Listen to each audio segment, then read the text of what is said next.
Hello, আসসালামু আলাইকুম everyone. Hope you all are doing well. আর এই তো দেখতে পাচ্ছেন, আপনাদেরকে আমি ঘড়ির টাইম দেখাচ্ছি। এখন বাজে রাত্রে 10টা। উনি আমাকে বলল, চট জলদি রেডি হয়ে নাও, তোমাকে নিয়ে একটু বাহিরের থেকে কিছু খেয়ে আসি। কারণটা কি আমি জিজ্ঞেস করাতে উনি আমাকে বলল, তুমি তো সব সময় দেখি তোমার প্রিয়জনদের বিশেষ দিনগুলোর কথা, বিশেষ মুহূর্তগুলোর কথা সবসময় মনে রাখো, আর সেই মনে রাখা থেকে তাদের জন্য অনেক বেশি সারপ্রাইজ প্ল্যান করো এবং সেটা তুমি পালনও করো। কিন্তু তোমার কোনো বিশেষ দিনগুলোর মধ্যে কেউ কখনো মনেও রাখে না, আর তোমাকে কেউ কখনো সারপ্রাইজও দেয় না। তো আমি তো রীতিমতো তার এই কথা শুনে অবাক, যে কি ব্যাপার, সে কেন হঠাৎ করে এই কথা বললো। কারণ বিশেষ একটা দিন ছিল সেদিন আমার জন্য। পরে যখন আমি বুঝতে পারলাম যে বিশেষ দিনটা কি, আমি তখন চুপটি করে বসে মোবাইল টিপছিলাম। তো সে ভাবলো যে আমি মনে মনে কষ্ট পেয়েছি, তাই আমাকে বলল, তুমি তাড়াতাড়ি রেডি হয়ে নাও, তোমাকে নিয়ে আমি এখনই বাহিরে যাব। তো এই দিনটার কথা আমার ভাইয়ারও মনে নেই, আমার ছোট বোনেরও মনে নেই, আর আমার মার তো আরো আগেই মনে নেই। তো আমার হাজবেন্ডের মনে ছিল, তো সেই অনুযায়ী সে আমাকে সারপ্রাইজ দেওয়ার জন্য একটু রাত্রে 10টার দিকে ঘুরতে নিয়ে যাচ্ছিল। কথায় আছে না, জেগে জেগে ঘুমালে কখনো সেই ঘুম ভাঙে না। তো কিছু কিছু জিনিস মন থেকে না আসলে সেটা না করাটাই ভালো। তো এই তো আপনাদের সাথে কথা বলতে বলতে আমরা একটা রিক্সা নিয়ে চলে এসেছি। যেহেতু অনেক রাত ছিল আর হালকা হালকা বৃষ্টিও পড়ছিল, আমরা রিক্সা নিয়ে বের হলাম।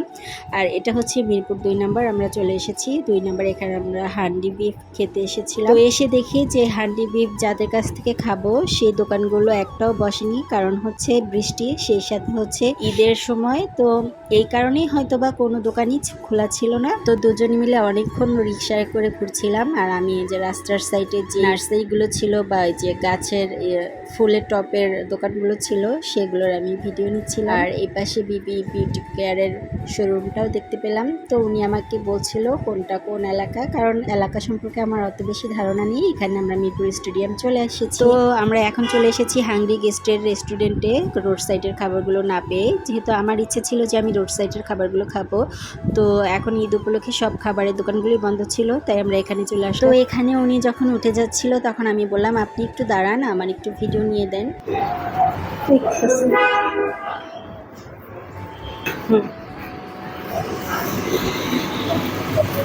তো ভিতরে গিয়ে আমরা দেখলাম যে একদমই লোকজন নেই, ছিল পিছন সাইডে ছিল অল্প কিছু মানুষ। তো এই সাইডে কোনো মানুষজন ছিল না। আমি এই চেয়ারটা পছন্দ করে এখানে বসে পড়লাম, আর এখানে আমি খাবারের মেনুটা দেখছিলাম যে কি কি খাবার ছিল। তো এখানে একটা ভুল হয়ে গেছে, আমি যে খাবার খেয়েছি সেটার ভিডিও ক্লিপ নিতে একদমই ভুলে গিয়েছিলাম। তো খাওয়া দাওয়া শেষ করে আমরা আবার বের হয়ে গেলাম। এখান থেকে বের হয়ে, যেহেতু যে আমি বলেছিলাম রোড সাইডের খাবার খাবো, তো এখান থেকে আবার চলে যাচ্ছি লাভ রোডে। ঢুকতে না ঢুকতেই দেখতে পেলাম জোড়ায় জোড়ায় সব কাপতিরা বসে আছে, আর এখানে কিছু ছেলেপেলেরা গান গাচ্ছে। তো লাভ রোড চলে এসে এখানে এসে পড়েছি। এটা হচ্ছে আবেশ হোটেল ছিল।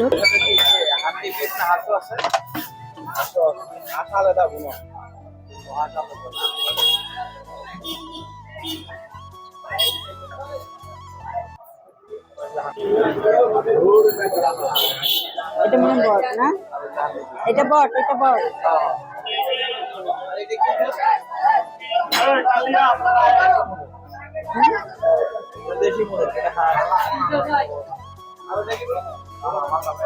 তো আমরা এখানে আমাদের খাবারটা অর্ডার দেওয়ার জন্য আগে দেখে নিলাম কি কি খাবার ছিল। টেবিল দেখে আমরা বসে পড়লাম দুজনে। আপনি যেটা অর্ডার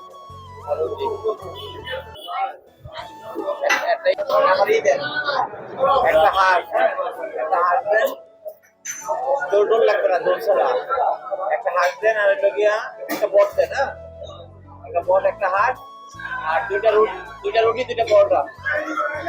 দুইটা রুটি, দুইটা পরোটা। আপনার ছেলেটা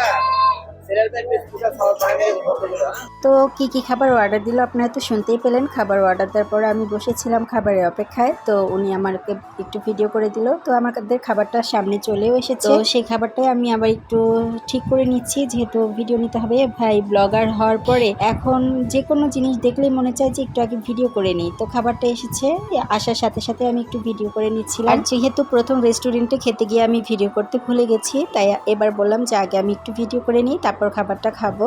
তো সেই অনুযায়ী আগে খাবারের আগে আমি ভিডিও করে নিচ্ছিলাম।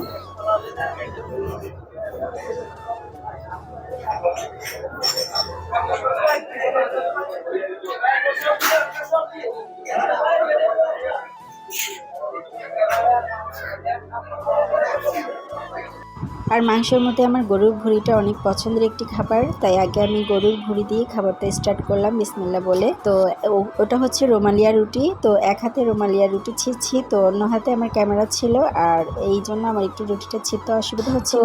ফার্স্টে আমি ভুঁড়ি দিয়ে খাবারটা শুরু করলাম, উনিও খাচ্ছিল, দুজনে একসাথেই খাচ্ছিল। আর এত সুন্দর একটা সালাদ করে দিয়েছিল ওনারা, তো সেই সালাডটা আমি খাচ্ছিলাম। আর সব শেষে আমি একটু হাঁসের মাংস ট্রাই করছিলাম। তো হাঁসের মাংসটা মোটামুটি অ্যাভারেজ ছিল, কারণ এর চাইতে ভালো হাঁসের মাংস আমার হাজব্যান্ড বাসায় রান্না করে। তো আমি ওটাই বলছিলাম যে এটা চাইতে আপনার রান্নাটা বেশি মজা।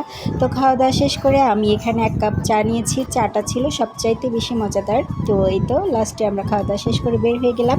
তো আমি ওনাকে বললাম দূর থেকে আমার একটু ভিডিও নিয়ে দেন হোটেলটার সাথে। আর এই দেখেন সামনে খালামা মাজায় হাত দিয়ে এসে দাঁড়িয়ে আমার ভিডিওটাকে একদম দিল সাথে নাচ করে। তো কেউ যদি এখানে যেতে চান খাওয়ার জন্য, তো আমি তাদের উদ্দেশ্যে ঠিকানাটা দেখিয়ে দিচ্ছি আর বলে দিচ্ছি। এটা হচ্ছে মিরপুর লাভ রোড, এটা হচ্ছে আবেশ হোটেল অ্যান্ড হচ্ছে বিরিয়ানি হাউস। আর এখানে হচ্ছে উনি রোমালিয়া রুটি বানাচ্ছে। তো লাস্টে আমি সেই রোমালিয়া রুটি বানানোর একটা ভিডিও নিচ্ছিলাম।